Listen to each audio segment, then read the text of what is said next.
All right, so we see y equals p of x over here. Determine how many distinct real roots. So distinct means separate. So the distinct roots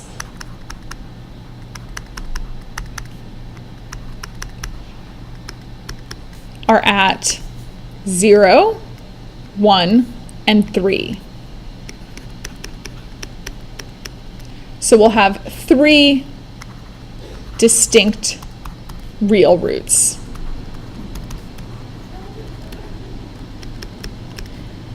Any of them are multiple.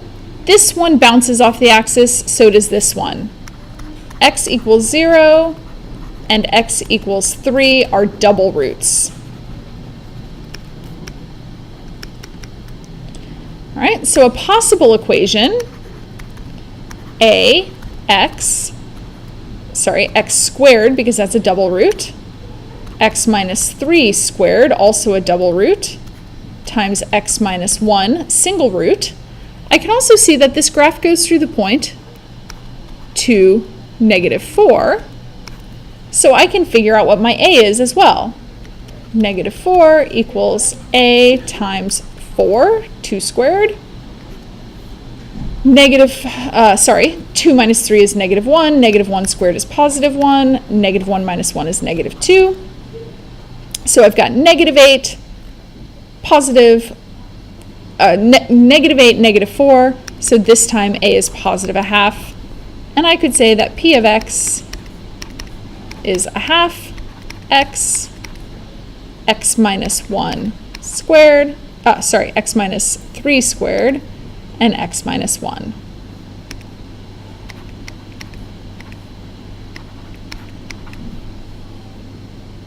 And of course I could go into Desmos and check that.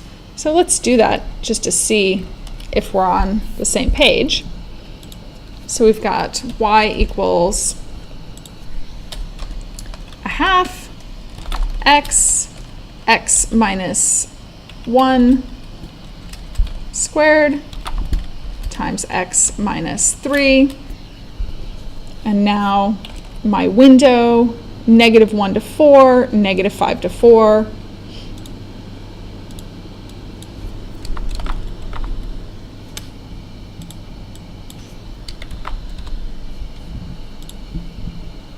So this does not look the same.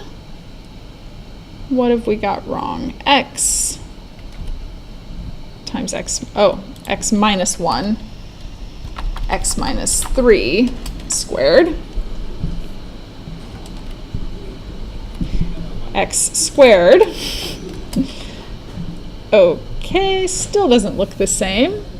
So clearly something's gone wrong.